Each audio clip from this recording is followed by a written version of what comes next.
and things like that. There's a lot of talk about eclipses being inauspicious, and there's a lot of fear surrounding something surrounding eclipses, which is sort of the opposite of what we see, especially here in Texas, where we're about to be, we're going to have we're going to be in the path of totality. And there's been so much hype, like in the general media and the public, about eclipses. And you kind of have these two sides. One is like, go out and be in the eclipse and be at a party, and there's eclipse, and then in sort of that traditional Vedic teachings is like, well, you're not under an eclipse, you don't go out in it, and it's inauspicious. And there's sort of like these two conflicting tensions of what to do, how this is going to be. And like most things, the truth is somewhere in the middle. And so it was explained by Bernard about what an eclipse actually is. And I think when you understand it from two things, is one, it's an astronomical event. So I mean, it's actually something that's like scientific. Obviously, we can see it, we can track it. It's an event, and it's an event that happens all the time.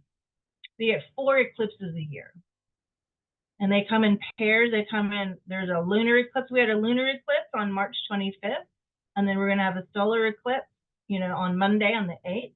And then in the fall, the same thing will happen. We're going to have a lunar eclipse and a solar eclipse, and they always come in pairs that way. But like that, the eclipses are about 2 weeks apart from the lunar and the solar, about 2 weeks apart from one another, and then each one of those is about 6 months apart from one another. So these happen every year, all the time. So calculate how old you are times 2. That's how many eclipses you've already lived through. So this is not the end of the world. It's not something that we have to fear. But on the other hand, but what makes this one unique and why people are going nuts over it is because it happens to be in the US of A, and in particular in Texas, and actually even particular in San Antonio. We're going to see it's going to get completely dark for about 4 minutes. And so it does have a little more meaning, and there is wisdom, or there is this idea that where the eclipse is seen, where the actual event happens, and where it's seen the most, you have it has more effect on the people that are in that path. So this is why we're hearing about it so much, especially those of us that live in Texas, right? And there was, I'm sure you guys, especially in San Antonio, remember this. There was an eclipse last fall that was all, I don't know if it was 100% totality, but it got pretty dark there. And so that's an interesting factoid for you guys in San Antonio, that you're getting hit with this very dark phenomenon, just 6 months apart. So and you survived that one, right? So we all survived that one, so nothing to fear. So I'll just kind of read a little bit through this. Just saying, history of eclipses. Measurement and observation of eclipses have a long history, dates back to all ancient cultures. That's why there's all these writings in the Vedas and Vedic astrology about it. Some of the earliest recorded observations and measurements of eclipses come from Mesopotamia, China, Greece, and of course, India as well. Actually, you know what? I'm reading this, and I remember my teacher, Sam, saying, I didn't write this. This came from AI. So I think it's okay if I'm just using this because he didn't even write it. This is AI wrote this, which is, it's data. That's fine. So the ancient Sumerians who lived in Mesopotamia around 3000 BCE left behind early records of celestial observations. They were likely among the first to recognize and record eclipses. And of course, in India as well, they were recording eclipses. And if you know anything about Lord Chaitanya, we know that Lord Chaitanya was born during a full moon, during an eclipse, which is something that I've been hearing about, like, again, in kind of devotee circles. Well, isn't that like the most auspicious thing? It's supposed to be inauspicious, but because it was considered inauspicious, that's why everybody was like in the Ganges and chanting mantras. And so this is when Lord Chaitanya came. So, and that is said to be like what you're supposed to do during an eclipse, right? Is to be chanting mantras, which is never a bad idea to chant mantras, but especially in an eclipse. And we'll talk more about that in a little bit. So it's just saying that they noticed that these cycles happen, a period of approximately 18 years and 11 days during which eclipses repeat. So if you're wondering what this eclipse may look like for you, even without knowing your chart and knowing where this is happening in your chart, just think about what was happening with you about 18, 19 years ago. And that may give you a clue as to how this may play out for you. I'll just say for myself, 19 years ago, when the last time there was a solar eclipse in Pisces, which is where this is happening in the constellation of Pisces, was right when I got second initiation. It was right around that same time I got second initiation and started doing pujari work like immediately. And the next 15 years, I did like so much pujari work. So I kind of think about that in terms of what this is going to look like for me this time. And it's like, it's different in some ways, but I'm finding the thread that are same. And me teaching about this class is part of what I feel is what it means for me, is that teaching, going out and educating, helping people through Vedic astrology, which is based on the Vedas. I mean, the philosophy that you find in the Bhagavad Gita very closely aligns, obviously, with Vedic astrology, because Vedic astrology, or Jyotish, is one of the Ved Angas. So it's one of the. So Anga means limb. So it's another system that codifies the Vedic teachings. There's different. There's like Vastu is one of them. Yoga, Ayurveda. These are all different expressions of Vedic knowledge that just are like the rules, or the lessons to be learned from these different angas are all based on like the Bhagavad Gita. So there's just talking about China and how they were following the eclipses, the Greeks. These are just some dates. So that were just, because eclipses happen again twice a year. I'm sure like when they first noticed that, oh my God, it's getting dark, but then it gets light again. So it's something, it happens and it comes and then it goes and then it comes back. And all of astrology is just simply the study cycle, right? Again, there's nothing that's happening now that hasn't happened before, ever. So with any planetary configuration, there are a lot of, there's a lot of astrologers, Vedic and non-Vedic, that kind of get people whipped up in a frenzy about any kind of planetary alignment, and they may have their reasons for it, but it's usually they're trying to get something out of you, like do a puja or some kind of thing to help mitigate it. But like any natural phenomena, it's nothing to be feared, but it should be respected for what it is. It's common in the sense that it happens twice a year, but that doesn't make it less important. Okay. So these ancient cultures laid the groundwork for the development of eclipse prediction methods, contributing to the rich history of astronomy. So again, astronomy and astrology, they line up. The science of astronomy and Vedic astrology, or Jyotish, do line up. They agree with where the planets are in the sky. And I don't know, I think if Bhagavan Nara, you recorded my last class, right? You can probably if you want to see that, I think you could probably get a copy from him, where I lay out like how the difference between Western and Vedic astrology. I won't go into that, but anyway.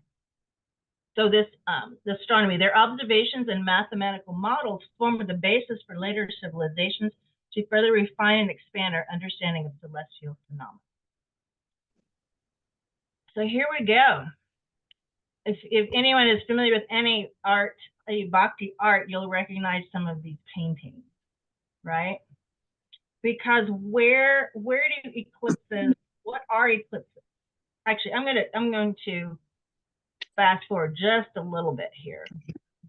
So what an eclipse is, again, it's just an astronomical phenomenon.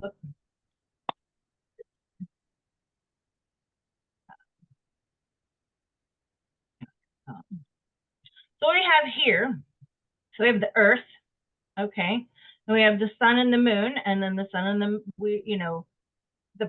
this is again from eclipses happen from our vantage point, okay. I mean, we're going around the sun, but it appears the sun is going around the Earth, okay, and then we have the moon that goes around the Earth. And so what happens is, and as the Earth is moving backwards through space, and the sun and the moon, so the moon goes around the Earth once a month, hence the word month, it's from moon, and the sun goes, we go around the sun every year.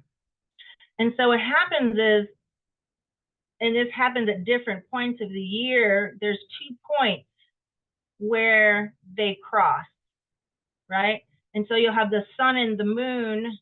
So at one point the sun, so here the sun is here and the moon is here. And so that's when we get the lunar eclipse, right?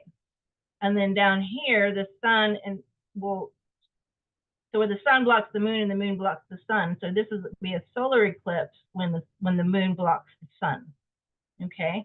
And these are points in space, and they're always there. It's just when does it line up? So actually what we're seeing is the sun, the moon, and the Earth lining up. And the title of this talk was Eclipses, Body, Mind, and Spirit. So in Vedic astrology, the sun symbolizes our soul, the moon represents our mind, and we are on Earth. Our body is on Earth. And so that's the Earth part. So we're on Earth, and our body and our mind and the Earth all line up, and that's when the eclipse happens, when they line up in space. And either the sun is blocking the moon or the moon blocking the sun. And where this is and where we are on Earth depends on how we see it, how we can see it from our vantage point, but it's still happening, okay? And then here, the 5-degree tilt is why we don't have eclipses every month, because of the tilt of the axis here. Because of this orbital tilt, the moon is only occasionally on the ecliptic and can be as much as 5 degrees from it. So again, why we don't have eclipses every month. So it's just because the tilt of the Earth. And the tilt of the Earth is also why there's a lot of things that the tilt of the Earth does. So that makes things happen the way they do.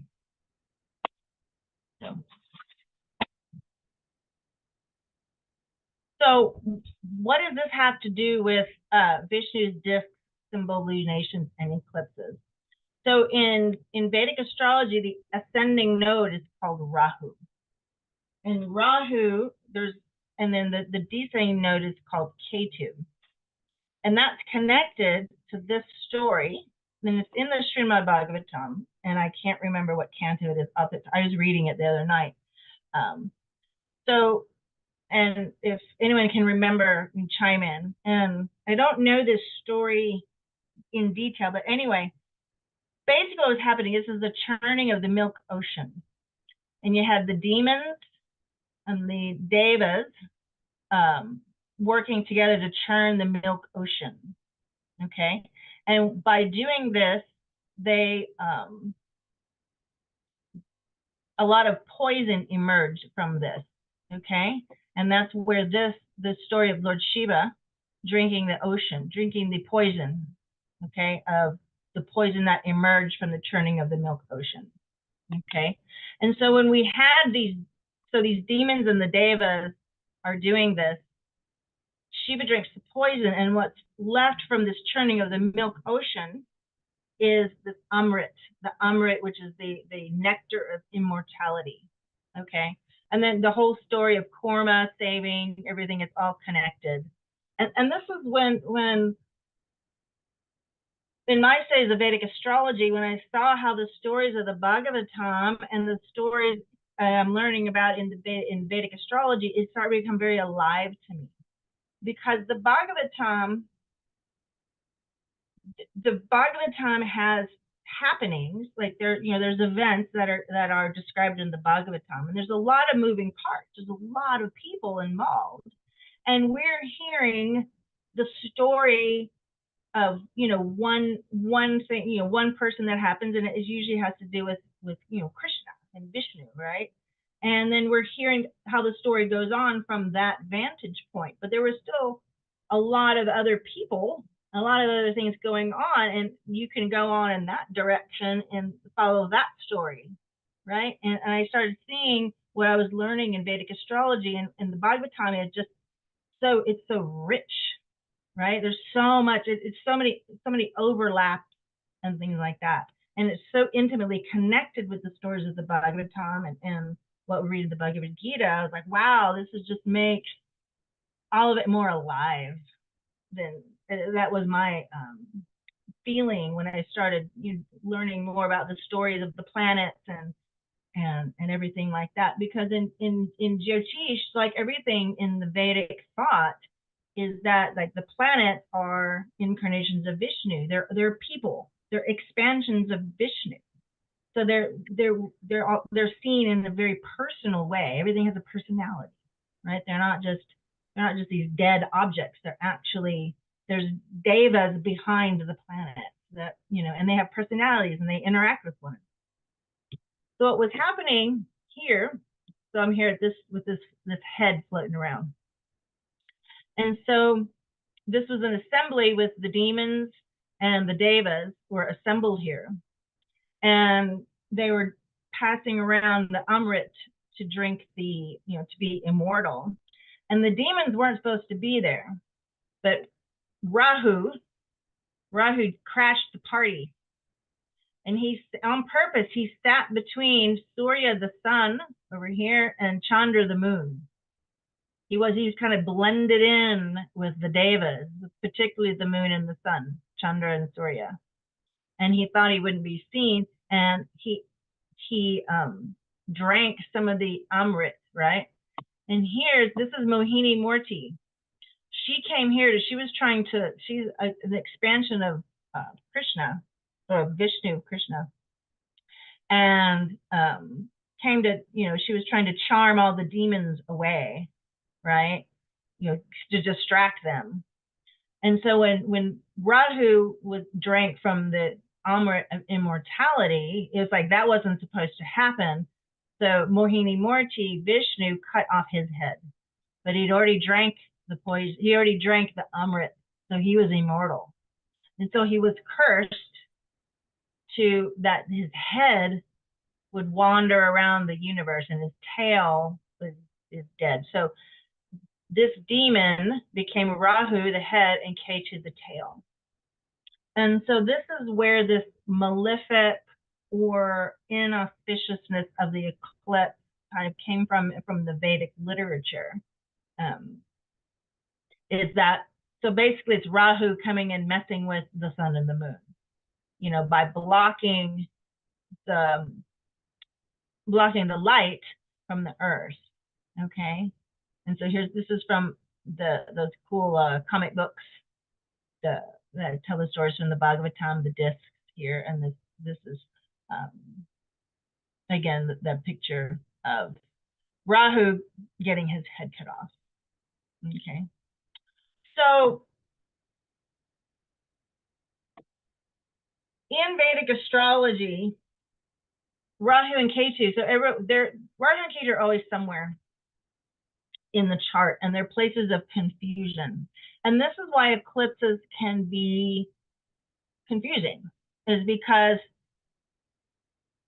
like if you get your chart done, if you get your Vedic chart read, there's the 7 planets, the 7 visible planets are in your chart, but we also track Rahu and Ketu as a planet in a sense that of how they are affecting you and how they're interacting with the other planets in your chart. And they're places of great confusion. In particular, K2. K2 represents everything in our past lives. So it really holds all our experiences and everything we've forgotten about our past lives. And Rahu is the part of us, it's the head without a body, what we came here to experience. And these very, because he can't digest anything, he's like, I want to go here, and I want to go here, I want to go here, I want to go here. He's very erratic. It's hard for him to like stay focused. And it's a place where we get obsessed. And then K2, in the opposite sense, is all of our things from our past lives that we're bringing in that we forgot, but we want to forget it. We're kind of been there, done that. It's often a place of aversion and disgust. So they're always opposing one another, and they're always places of confusion for us. And they're deep psychological confusion around them. And so Jyotish is called the science of light because we're studying the planets and how they look. I mean, how, so seventh canto, but I can double check. Thank you, Bhagavan. Yeah, we can even look at that in a little bit. And so they're hidden forces, and the only time we see them, because the other planets we can see with our with the naked eye. You look up at the sky and you can see all the planets. But we can't see Rahu and Ketu. The only time we see them is during an eclipse, and that's one reason that they're considered inauspicious. But they're very powerful, and powerful doesn't mean it's bad. They're just agents of divine confusion. They're still divine, right? They're confusing, which is often, people think that's the worst thing to be, right? Jealousy, fear, negative tendencies, right? But what about those things you don't see, or worse, those things you justify because you are certain that you're right and others are wrong, right? And so just a little bit at Rahu and Ketu. And so just FYI, this eclipse that we're having on Monday is a Rahu eclipse. So this is about the future, right? The future you dream of that will never happen. The wispy promise of one day that keeps you longing for deliverance. The smoky karma of the world. So this is why the energy is very unstable during an eclipse. And so, excuse me. So I've been saying for months, don't go sit in the middle of a field with a bunch of thousands of people you don't know because the energy's wonky. But, I know a lot of people, in Vedic astrologers included, that are going to go look at the eclipse because it is an astronomical event as well. And, even going into a situation, understanding that it's going to be a little confusing, it's going to be a little erratic, and it's going to be, like, you can kind of see it for what it is from an astronomical perspective, and it is an amazing thing. And, that isn't to be minimized, like the beauty of the world and the magic of the world and how the planets align and all of this. It's an amazing thing. But also, if you come into it with the understanding that it is like it's more than just that, and honor it for that. And chant mantras and know that this is another expression of Krishna, right? What does Krishna say in the Bhagavad Gita? The entire beauty of the world is just a spark of his splendor. And so it's really amazing when you think about it, like that this is happening. And even the whole reason, there's a whole reason why, even because if you think about it, the sun and the moon, right? So we're going to see the moon go in front of the sun on Monday. That's what's going to happen. And it appears that they're the same size, but we know the sun is way bigger than the moon. This so, the moon is tiny compared to the sun, but because of, again, just our perspective on Earth and the way they're lining up, they appear to be the same size. That's like magical. That's amazing. The fact that we're going to be given this opportunity where the sun and the moon look the same size and then they line up in space. So we can, again, we just, like everything in the material world, just really see like, wow, Chris is so cool. Like there's nothing happening that Krishna didn't set into motion. So how can it be like this doom and gloom, inauspicious? So take it, you do with it what you want. I'm not gonna, I mean, I wouldn't recommend, again, going in a big field with thousands of people you don't know. And that just sounds like a bad idea no matter what's going on. Like, they're having these big festivals and stuff like that. That's kind of not my jam anyway, but especially during something like I'm just going to be full disclosure. I am going to be out in it. I'm going to be actually reading tarot cards at a festival. But I'm going to be under a little tent, and I'm going to arm myself with the Maha Mantra and crystals, and like during the peak of the eclipse, I know everybody else is going to be looking at it, and I'm just going to be meditating and chanting and feeling being in the present moment. So that's what I have to say about that. I can kind of open it up to questions, and we can also, where was that? Look at the where's the chat? Yeah. So yeah. So if you want to read about it more in depth, right here, chapter 8 in the of the Bhagavatam, Churning of the Milk Ocean. You can see, whoops, can't do 8. Turn the Milk Ocean. See, the Lord incarnates as Mohini Murti. The battle between the demigods and the demons. And then the Mohini Murti incarnation bewildered Shiva. And there's more. Yeah. So, and somewhere, I think is it in here? Anyway, there are references to Rahu and all that. So anyway, this is very interesting. I mean, not that there's not an interesting part of the Bhagavatam, but again, it just shows how these are just further pastimes of Krishna that are happening today still, right? I mean, Rahu is still doing his thing, Ketu is still doing his thing, and they were put there because Mohini Murti cut his head off.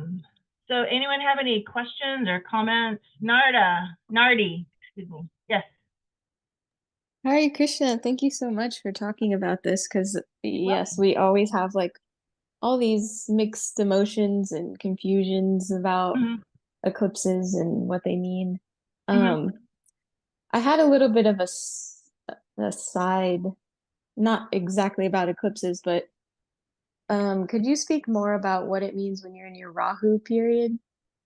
Oh, okay. Which is, I can speak from experience because I'm in a Rahu secondary period. So this is okay. A couple of things. So wherever Rahu is in your chart, and this varies wildly from person to person because there's a lot of different factors in how Rahu shows up for you specifically, right? Sometimes Rahu periods can be actually very positive. Depending on the house they're in and what planets are joined them, it can be because it is confusing. Rahu periods can be very confusing, but at the same time, it also is a time of great creativity and it has a lot to do with expansion. So again, you know, if you have a little bit of knowledge, right, the Bhagavad Gita says that too, right? Shirsha says that a little bit of knowledge protects one from the greatest fear, right? And I'm just going to read the notes, like if I did your reading, what I would tell you in general about a Rahu period, and I'll go in a little bit more about that. So a Rahu period, it's an 18-year period if it's your Mahadasha, it's your 18-year period. So it's long, and that's one reason it can feel hard, because it's a long cycle, right? It's the second longest cycle. No, second, third longest cycle. Okay. Rahu period, a time when strong desires can be magnified and spun out of control. Possibly we can feel like things we do not understand are compelling us. It is a time where we can develop the things most needed in this lifetime. So like an affirmation for like that will help during your Rahu period would be embrace innovation, exploration, and material success. One thing about a Rahu period, one of the from a spiritualist point of view, you know, pursuing materialism is not what we're about. But, you know, materialism, like having a roof over your head and food in your refrigerator is, you know, like we need the material resources so we can have those things and live a peaceful life, so we can concentrate on spirituality. So it's just a time when we feel very confused and things just don't seem very clear. But rather, again, you can take anything and spin it in a way where you can like just blame everything on Rahu, right? But we hear that a lot in devote, right? In fact, I have on my computer, I don't have it. I have a sticker that says "Blame it on Rahu." It's kind of like when Mercury is retrograde, we blame everything on Mercury retrograde, right? So it's like, I'll blame it on Rahu. He's just a, you know. But if it's someplace in your chart, like in a house where, do you know what house your Rahu's in, or your sign your Rahu's in? 10th chart. 10 house. Okay, 10th house. And what sign is it in? I mean, what sign is it in? Do you know? Sagittarius, I think that says SAG. Okay. Yeah, Sagittarius. So, you know, that would show that that's a place where you know, again, the reason we obsess is because we came here, and that's one of the reasons we incarnated, was to learn, was this area of life was new to us, right? Because K2 is everything that went before. It's been there, done that. I know all about that. You can't tell me a darn thing about that because I've done it a million times. That's K2. Rahu is like, this is new, this is cool, this is exciting. I just want to learn more, because there's a feeling of lack. And because we feel that lack, we like overcompensate, you know? And this is why, and so can you see how when you kind of understand what Rahu is about, Rahu isn't doing anything to us. I mean, he's giving us, so when you're in a dasha period, that means Rahu's more active in your chart and kind of giving you the karma attached to Rahu for you, like why you incarnated. And so, but it's like anything else, you know, when you're on the spiritual path, that you kind of understand his nature, and he's a trickster, and he's, you know, throwing shade at you. It said that Rahu like is blowing smoke into like whatever area of your life that is, you know, just makes you unsure, makes it unclear, you know. And so you can counteract that by you know, by meditation, right? By this is the purpose. This is what I was telling Bhagavan Narda in our chat that got me on this call today, is any planetary, you know, it's going to have an effect on us to the degree that our consciousness is clear, right? That makes sense. Because the planets work through the three gunas, okay? And then some planets are just, some planets by their nature are tamasic. They just, you know, they carry that tamasic energy, of which Rahu definitely is tamasic.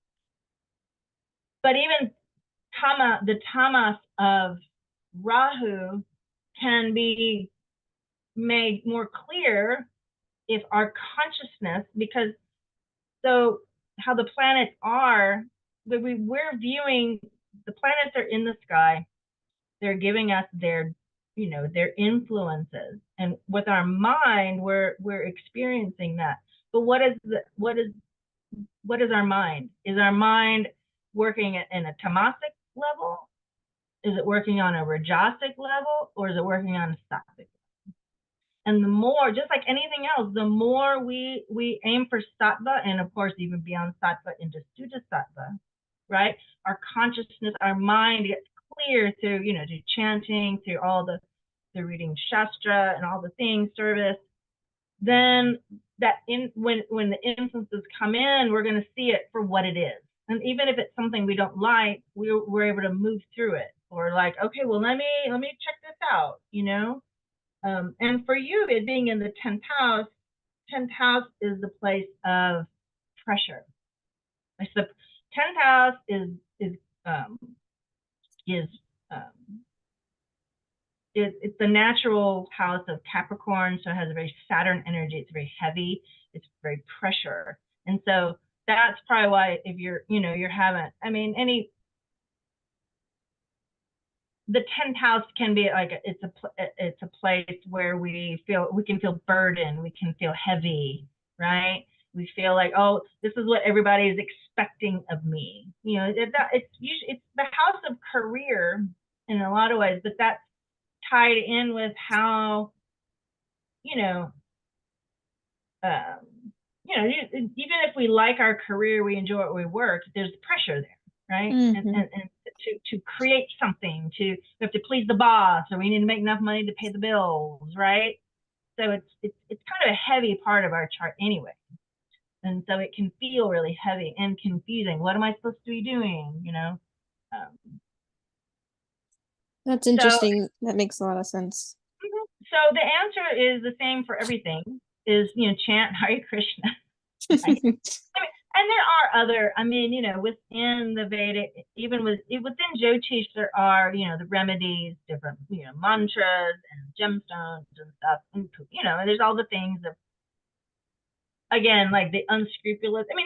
Not that telling someone, giving someone a mantra to help them through a time is, not, and if someone pays me to do it, it's not like, I'm not trying to rip anybody off. I'm just offering information. It's an exchange for a service that I provide. But I'm not trying to like say, well, I won't tell you until you pay me X amount of dollars to do a puja or whatever. But there are, but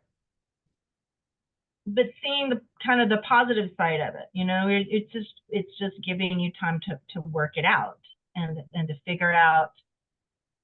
And his job is to confuse you. And right, it's also like, we say like when the mind is like a child, a 2-year-old child, or you just tell it to shut up.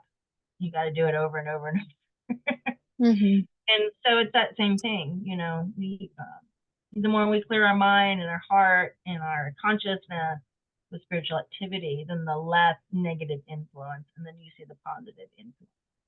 And of course,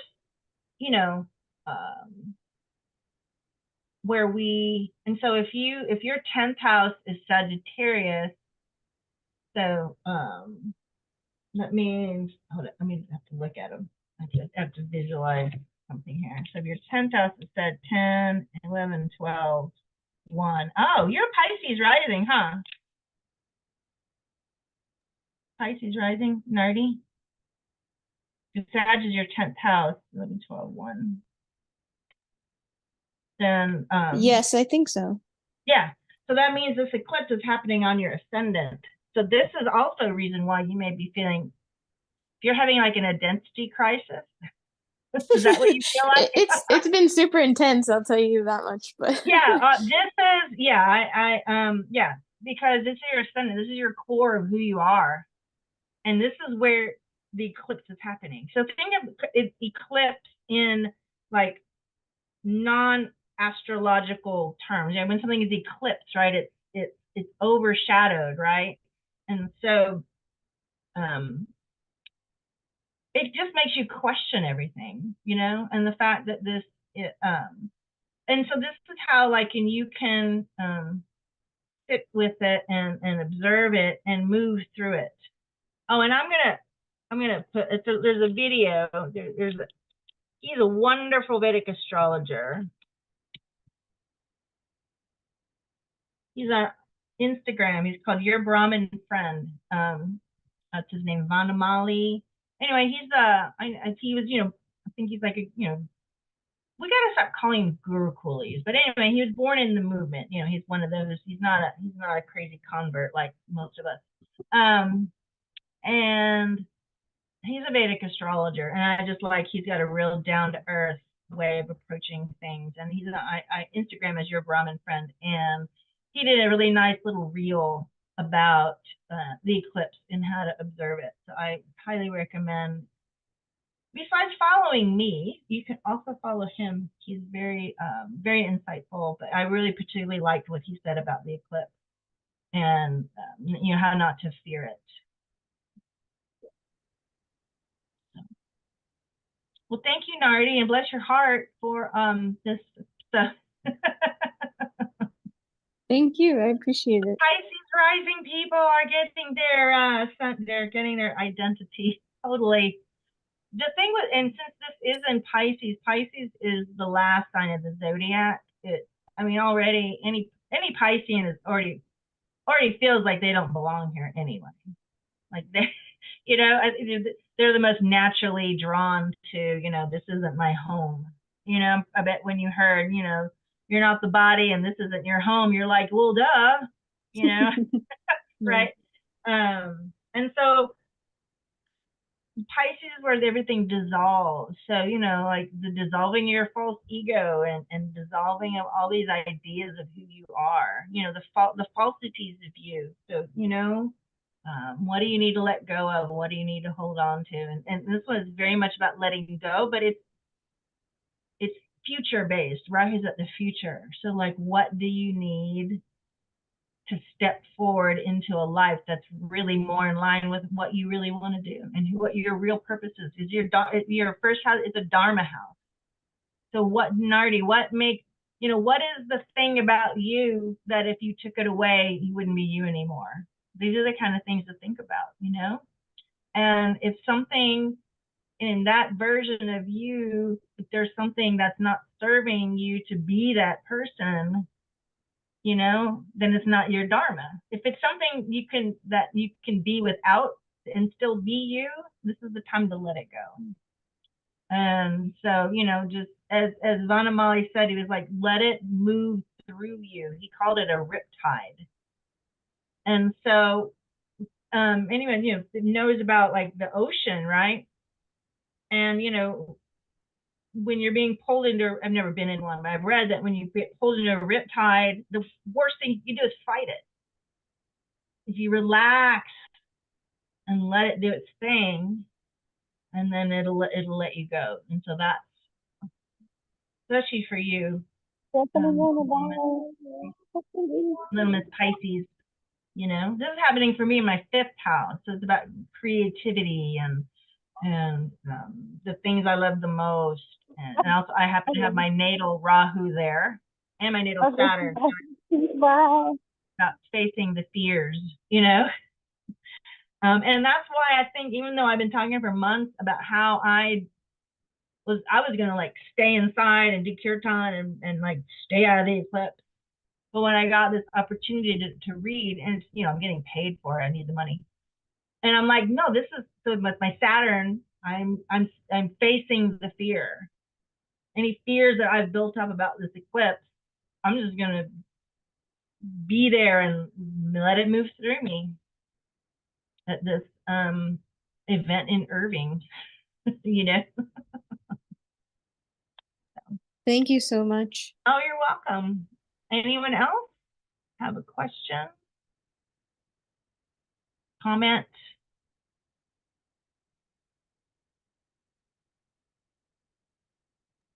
Yeah, what did that picture, if it said K2, the past you never had or something, like what does that mean?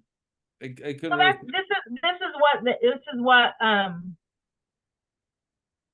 this is what they in a chart. So K2 is the past you never had. It was a dream. It was buried. It was full of buried lessons and treasures you have long forgotten.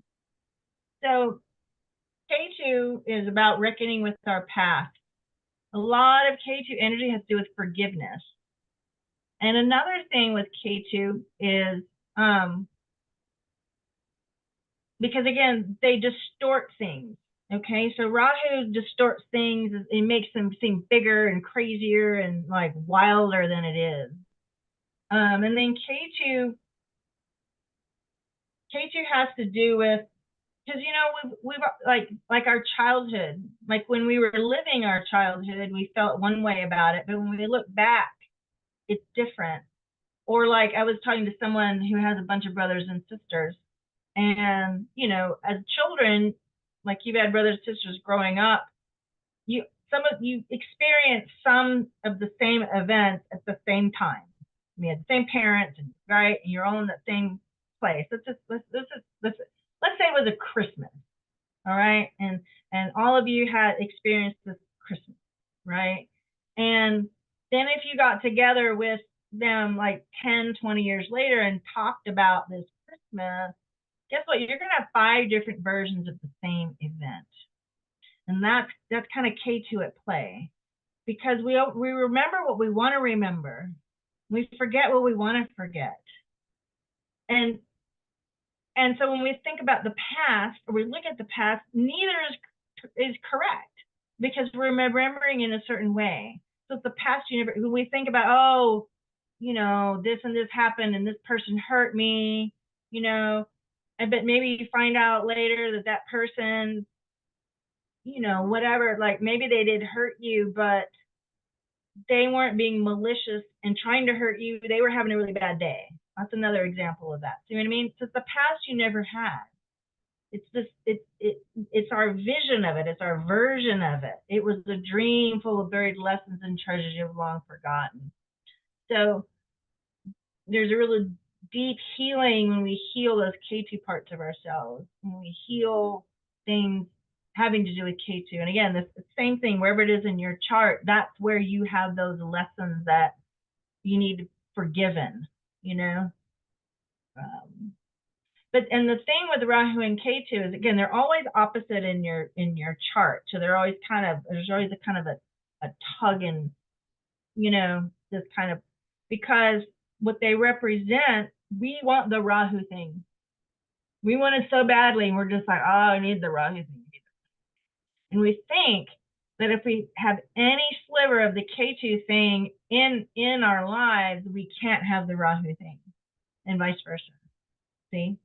It's what my teachers call the false choice. And what you really want to do is you need to balance those two. And so, does that make sense? Does that make it a little more clear? Yes, definitely. Yeah.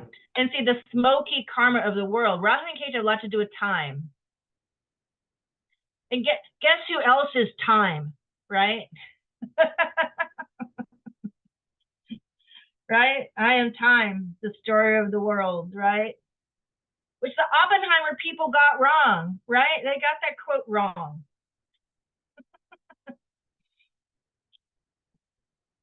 They were misquoting the Bhagavad Gita. Bad people, bad writers. Yeah.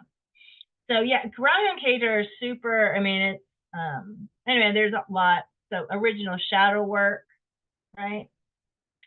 One thing about Rahu and Ketu, and this is what Banamali was saying about the eclipse: be in the present moment, right? The Ketu is the past you never had. Rahu is the future you dream of that will never happen, right? And so we're either living in the past or we're living in the future. To get past Rahu and Ketu, you need to be in the present moment. And that's where that cultivation of sattvic energy, of mantra and spiritual practices, disciplines, yoga, you know, all the things, devotional service, study of Shastra, will clear our mind so that when things come up, then we can deal with them properly. Svetlana, yes. Yes, Mataji, thank you for your wonderful lecture. I have a question. I actually have a friend, and she is very pregnant, and it looks like they're gonna induce her on the day of eclipse on the 8th. So I was just wondering if there is anything for her to be worried about, or would you recommend maybe if that possible for her to reschedule, if maybe she can give birth on some other day? Because I guess she has this option to reschedule it. What's your take on that? You know, I mean, like I said, this happens. People are born in eclipses all the time. So I wouldn't think that it's, you know, I don't think she should reschedule it. You know, I mean, the baby's still going to kind of come when the baby comes, you know, because one of the principles behind Vedic astrology is that the planets are called the grahas. Graha means to grab. So that means we came into this life with a particular list of karmas and to work out. Due to our past actions, then we came in with we have a lesson plan. Because our chart is a visual representation of our lesson plan. And what happens is when the planets line up in a way that matches our karma, okay, then the planets grab us and bring us into the material world. And so we're born at a time for a reason. So, you know, again, you know, what's interesting is my astrology teacher did a study on popes and kings and just the royal family, and they were all born on eclipses. So it's very powerful. It can be very powerful in someone's chart to be born on an eclipse. You know, I mean, I can imagine it's because I think of where the planets are right now. Because if this little person is born on the 8th, I mean, he'll be born on the eclipse, or she, but she'll have Venus exalted. That's a wonderful place to have Venus. You know, Saturn is in his own sign. That's a great place to have Saturn. You know what I mean? So there's other things at play that are very, very positive. That would, you know, create, you know, beneficial, or, you know, to have a life with an exalted Venus. Having an exalted Venus in Pisces, I mean, that kind of pretty much says that they're going to be a spiritual person. I mean, it would be hard not to. Yeah, you know what I mean? So, because Venus is where we're looking for happiness, we're looking for pleasure. And in Pisces, we want to look for it in spiritual things. So there'll be a natural inclination to towards spirituality. On that day, Mercury is going to be, it'll be retrograde, but it'll be also be in Pisces. And it's going to be, it's a very interesting situation with this retrograde planet with an exalted planet. Is going to make someone with that Mercury is going to be, again, very spiritually in tune. So, pretty cool. Thank you so much, because it was Kelly, don't be afraid. Yeah, and you know, I love to see the chart of that little. Is it a boy, girl? It's a girl, but we don't know if they're gonna be born this. I mean, she's actually ready. So the doctor said that she won't go to labor. She'll go on Monday, and I was like, but I didn't tell her anything. She's not in any spiritual community. I was just thinking for her. Okay, yeah. I like to hear if the baby is born on Monday or not. Yeah. You know? Yeah. I had a friend who had a baby on Gaur Purnima. I can't wait to look at that kid's chart. You know? And then I had another friend who this was 2 years ago, where her baby was born on Vasant Panchami. I was like, oh, that little kid's gonna be so cool. He's a little musician. He is a musician already. I mean, I was telling her, she's into Vedic astrology too. So I was just telling her, I'm like, oh my God, he's so cool. He's born on this cool day. So yeah. Hello, Mataji. This is Shashi. How are you? Hi, Krishna Sashi. Yes. I have a question. So if you don't have your birth time, then how do we know where our Rahu is, where our Ketu is, and how You all can, that? I mean, just knowing the day, you'll know where the planets are. You Okay. won't know what houses they're in. But it makes a big difference because they Well, continue to move. well, So I mean, you can learn. And I mean, I've done charts for, well, not. I've done charts with people that didn't have their birth time, and you can get a lot of information. It's different. And there is, you know, birth time rectification and things like that. I mean, do you have like no, absolutely zero idea of what time, or is it kind of iffy? it's iffy. Like my parents told me, like, you were born in the night. I don't know what time night, like it's kind of Yes. Yeah. I mean, like, it would be something to play with and sort of see what matches, because you can look at the dasha cycle. okay. And the other thing too is that again, the planets are moving all the time, but they also move within a certain space, right? So, Okay. so also the nakshatras, the lunar mansions that sometimes Mhm. they'll be in that nakshatra for days, So the moon, I would say like the moon may be iffy as well, just depends. But we can figure out the nakshatra, each of the planets are in, and that tells you a lot of information. The nakshatras are so full of information. And then also where the planets are in relation to one another is going to tell you a lot too. Whether planets are opposing each other, Mhm. or if they're if they're all in the similar element, Okay. then that's gonna inform a lot about how you can, about you. Yeah. And then of So course you have transits, when the actual planets in the sky are moving over your planet, in your natal chart, that'll also, so yeah. so I want to know the reading from you or from my spouse or from my child. How do we do that? Okay, so I'm gonna give you what is the best way to get a hold of me.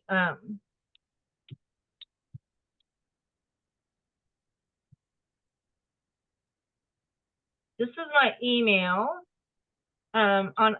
So you can email me what you want or what you need, and I will send you a link where you can fill out the information, and you can book a time.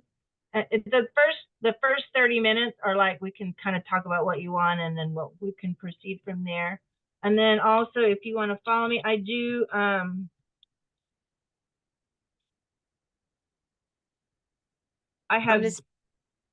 I do daily moon forecasts on my Instagram, and then on Facebook too. Oh, I like that. So like, what's your Instagram to follow? Like, It's an Instagram, Lavanga Latika.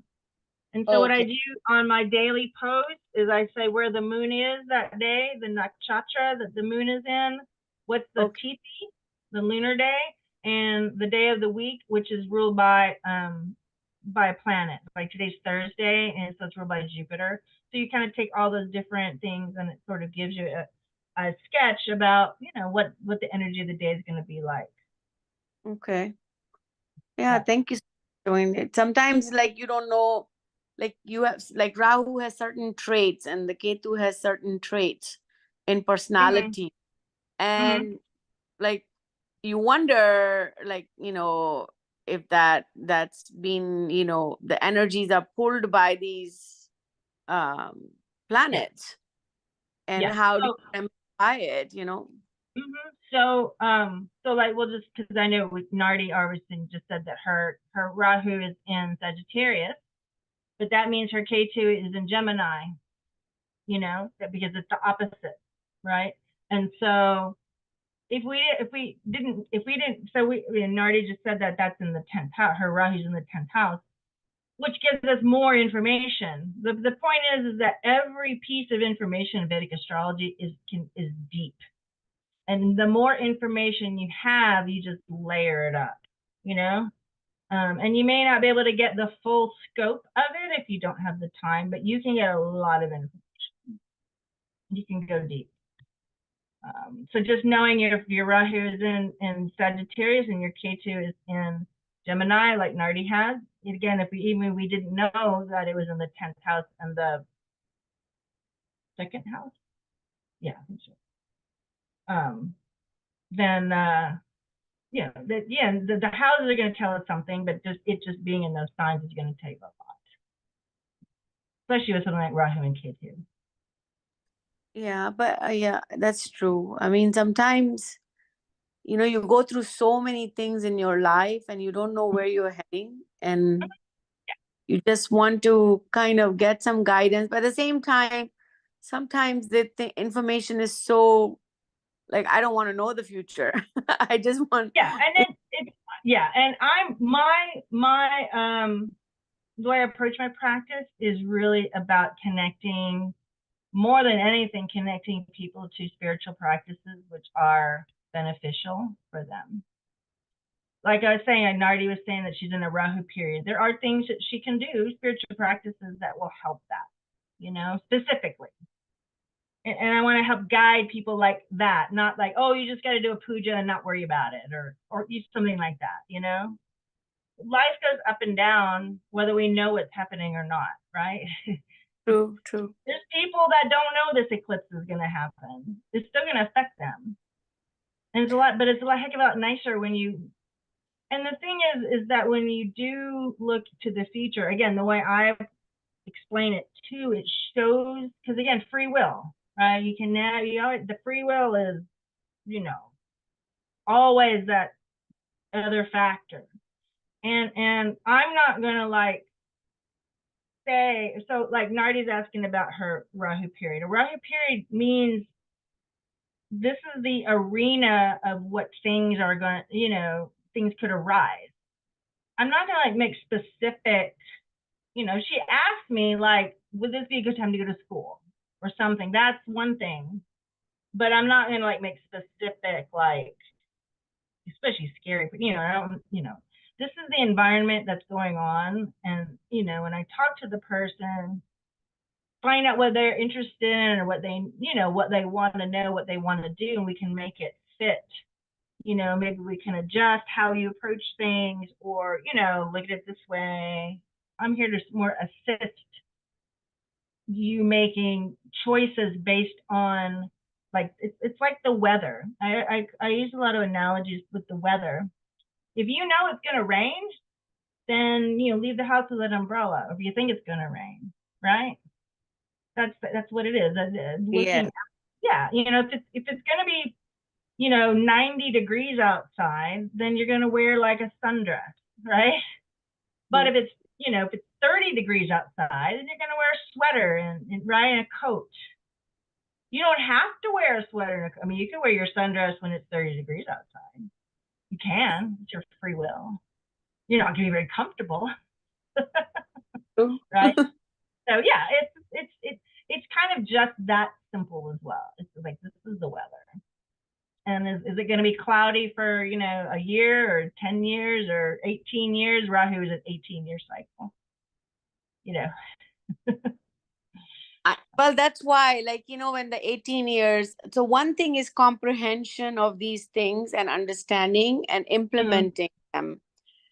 But there are people that will know, even if you tell them, they're not going to understand all this. They're not going to, I tell them to change their way of working or change their way of spirituality or whatever. They're not going to listen because they are under the grip of that planet.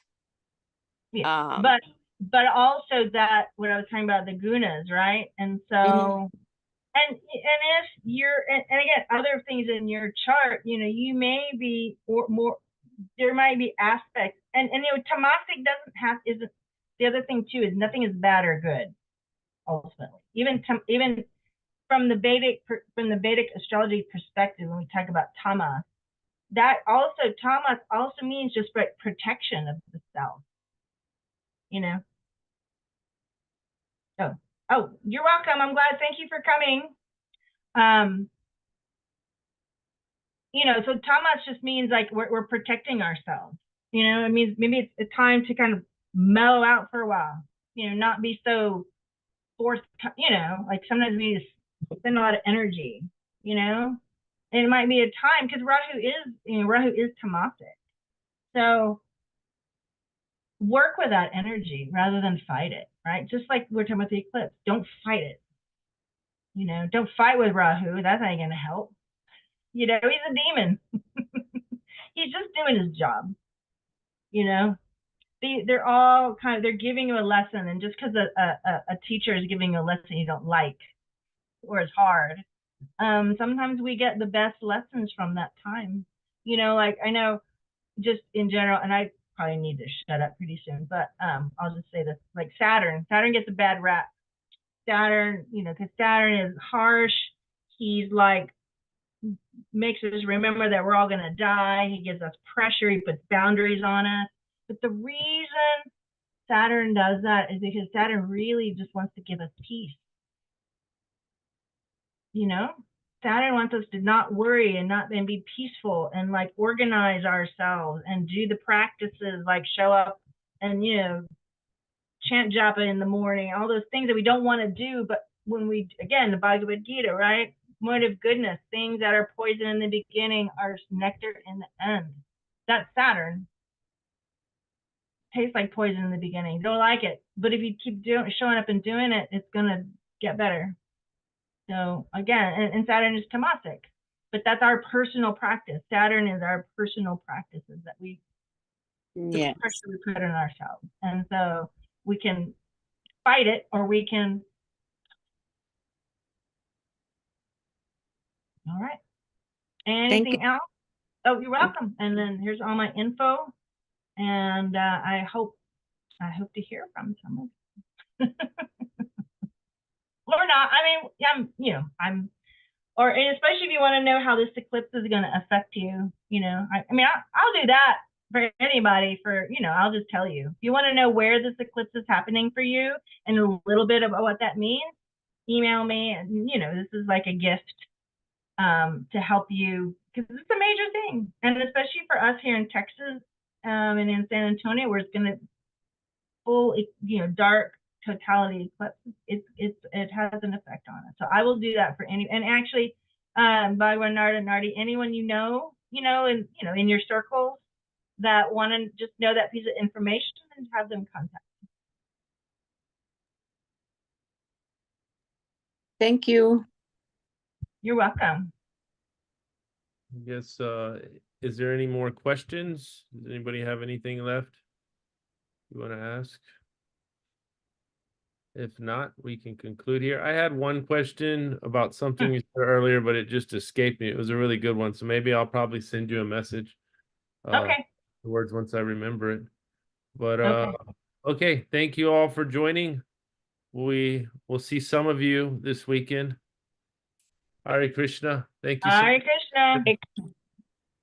Hare Krishna. We'll see y'all later. Thank you.